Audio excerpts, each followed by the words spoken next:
Hey everyone, I'm Jackson Winterode, and I'm finishing up a 3-year internship here at the district while I complete my master's degree in civil engineering at CU Denver this May. I've had the opportunity to work on a watershed team and on some of our water quality research sites during my internship, and this next presentation will highlight one of those sites. Please welcome Brik, Zivkovich, and Holly Piza to talk about some lessons learned at our PICP installation at Industry in Denver.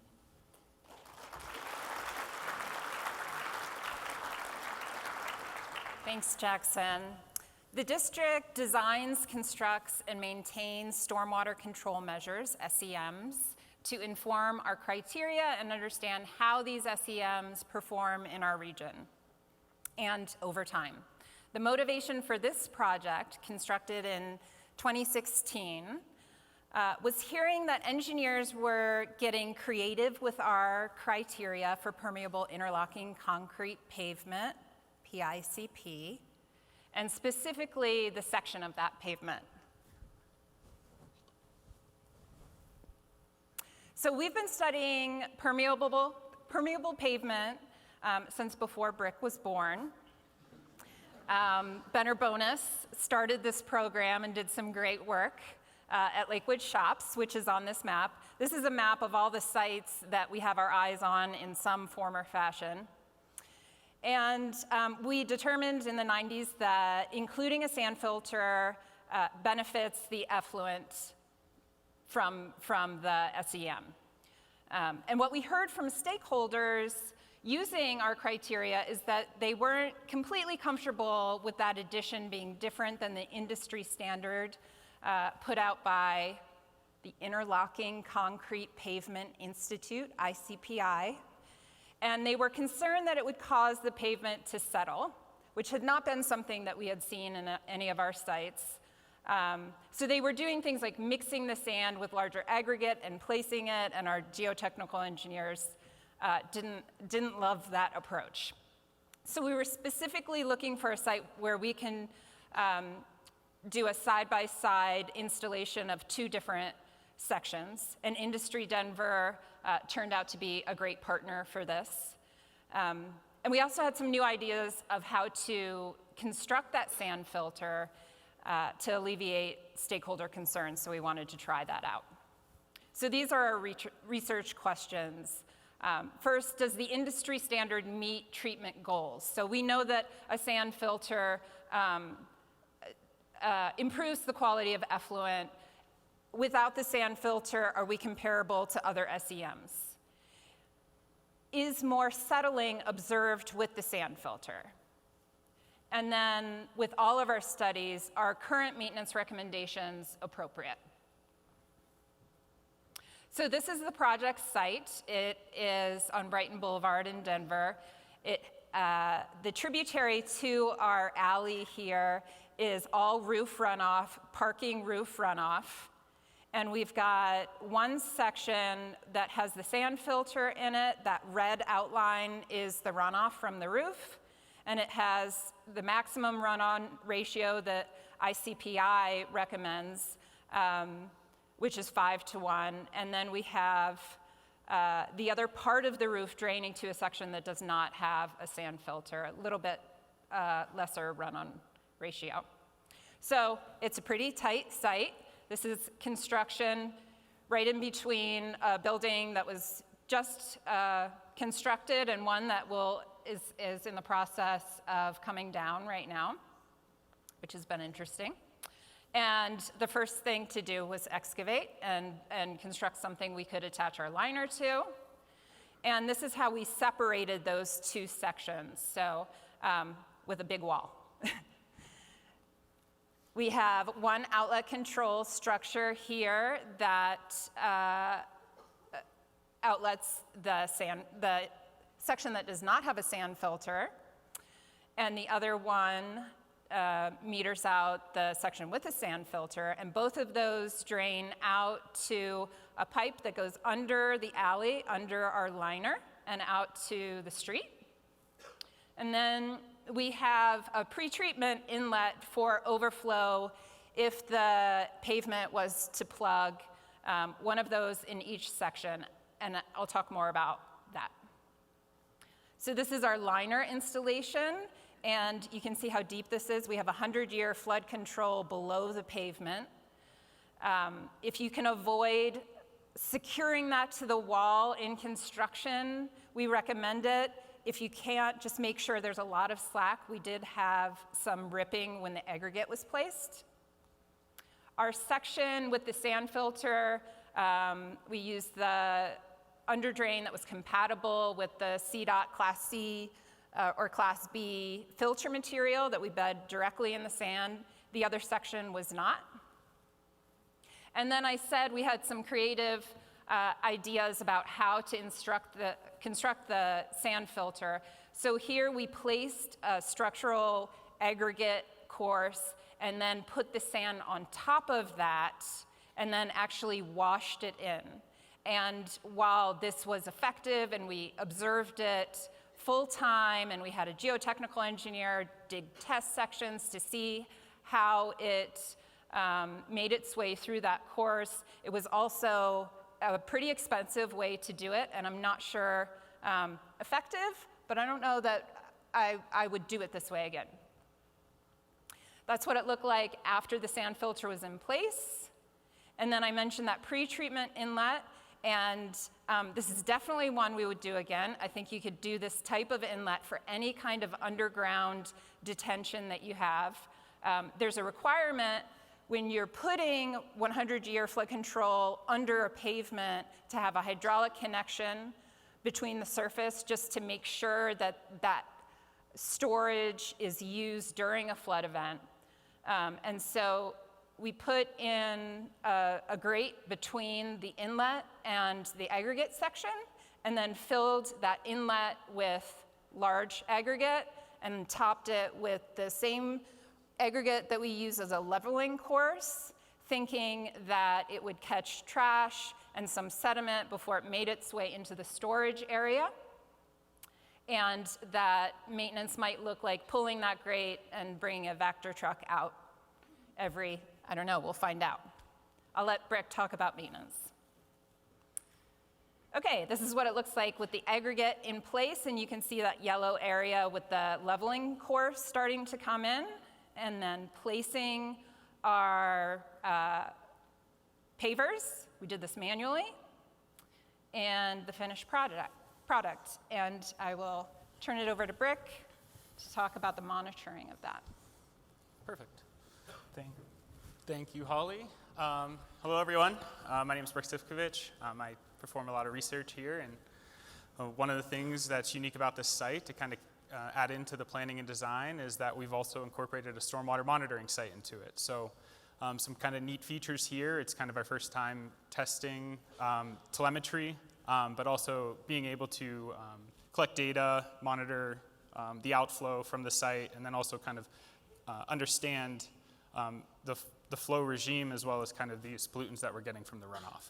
So another thing that's unique about this site is it's one of the first sites where we've incorporated the telemetry, as I mentioned, but we've also built this into our alert system. So being able to monitor for those that have actually collected stormwater data and samples, it might be a few of you, but understanding that doing things off batteries and other things like that, it's hard to collect samples, especially in our region. We only get a select number of storm events, and so being able to add this telemetry site and kind of create a real-time stormwater monitoring into our alert system is really good here. And so shout out to WET, Water and Earth Technologies, for all the help and support that they give to us here.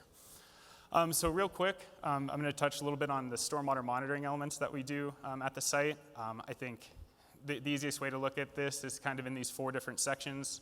For those of you that know me, I like acronyms. It spells AIMS, so really understanding assessments. This can be everything from hydraulic performance, so measuring infiltration rates over time, or for something like a bioretention facility, assessing how vegetation works. Other things, general inspections, so going out to the site, performing site maintenance, and so on, as well as kind of this, the sampling effort that we actually do at the site, which includes collecting water quality data as well as precipitation flow, and et cetera. So some of the results from the findings, we go out and perform hydraulic performance test here, so really just infiltration tests. There's two types of tests that we perform. We have a pour test and then kind of a bucket test where we're measuring how quickly the water infiltrates through the surface. So several different locations. I think the biggest findings here is we didn't see any decrease or declining trends in infiltration. Everything remained high. And so it's really important to note that this is roof runoff. It's not very heavily trafficked compared to some other areas. And so these source pollutants, which we'll touch on a little bit once we get to the sampling, they're not the same as a place that would be something like a golf course or a roadway or so on. So in terms of inspections, this is one of our least intensive sites. We only have to go out a few times a year, slightly different than going out and collecting samples, but really we go out, we check for maintenance needs. I think the big findings here, we also go out after storm events, and so hopefully this video plays. This is after a storm event. This is back in 2021, but the roof runoff draining into the facility. From the 4 or 5 years that we've been here monitoring, I had yet to see actually flow get into the curb and gutter.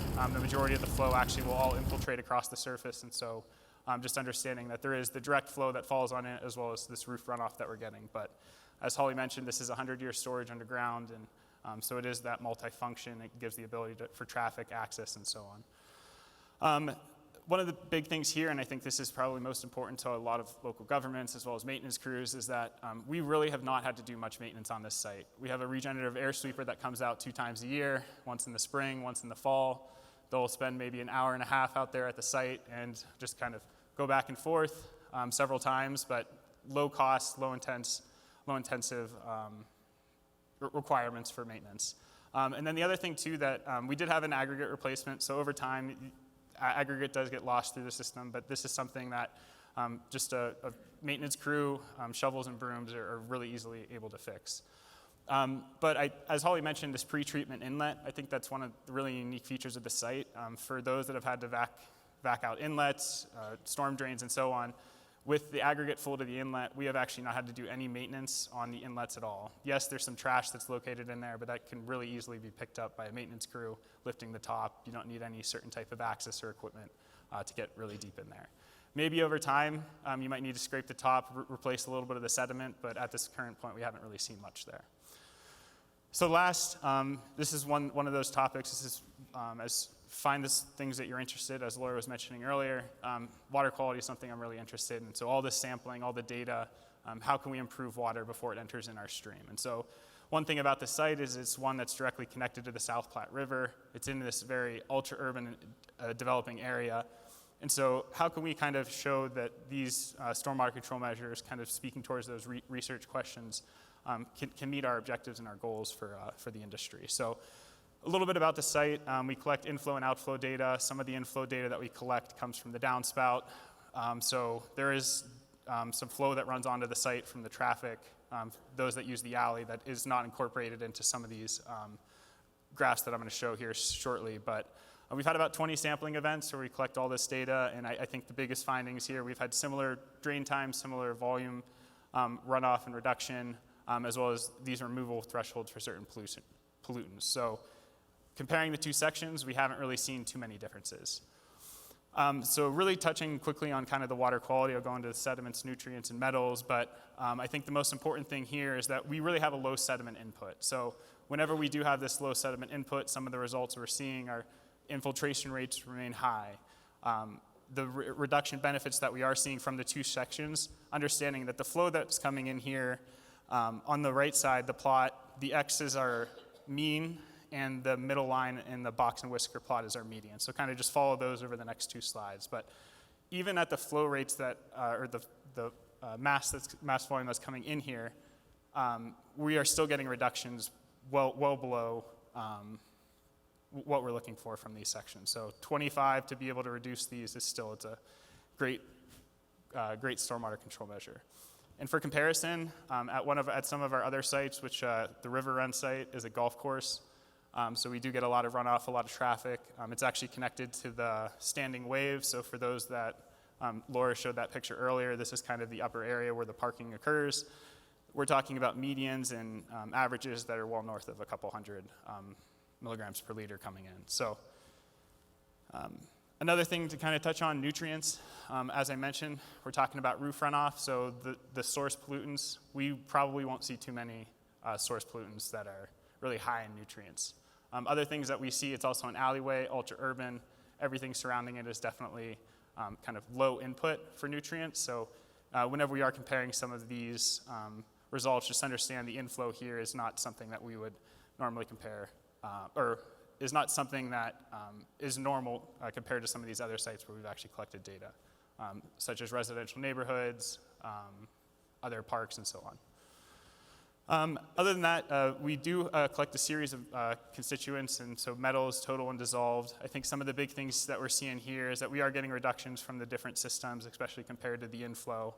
And for certain pollutants, you might see a little bit more of a polishing, a little bit more of a filtering with the sand layer, but it does vary depending on kind of the metals and pollutants and what we're looking at. And so understanding that all of this data is combined into one, and it really helps to look at event by event basis to see how reduction actually plays, because outliers can really play a big role. You can see here there's one outlier on the total zinc chart that probably influenced that value, median and mean, pretty well, because we only have about 20 samples based on this. But other data and sources, such as the IBMP database, do have a lot of data, and there's been a lot of research, as Holly was mentioning. So really, going back to the research questions that we had, kind of doesn't meet the treatment goals, are we seeing more settling, current maintenance recommendations, and I think kind of the key findings and results are the sand filter layer is effective, but it shouldn't be a requirement. It's definitely one that can be considered by the geotech or the designer, but also we didn't see increased settlement either. So I think that was something that was of concern before and really kind of helps us evaluate some of the research questions there. Maintenance, straightforward, really easy, 2 times a year. Maybe have somebody go out to just inspect the site, check for broken pavers, but it's not as intensive as something like maintenance for an extended detention basin or maintenance for a rain garden, which incorporates vegetation, other types of sediments, and those types of things. Understanding the importance of kind of new technology. So I think the telemetry site's awesome. So valuing data and the quality of data, missed samples are something I don't like. So being able to actually incorporate telemetry and actually get real-time data notifications to our phones and emails is something that I've really enjoyed. Other than that, proper construction and installation, making sure that we are installing things right. Holly talked about the RIP liner, so kind of these recommendations on providing a little extra slack before connecting it and so on will help kind of reduce those construction costs going on. And then kind of touching on the really last thing is kind of thinking about this stormwater control measure as a system, and it is an effective system, especially when used in the right application.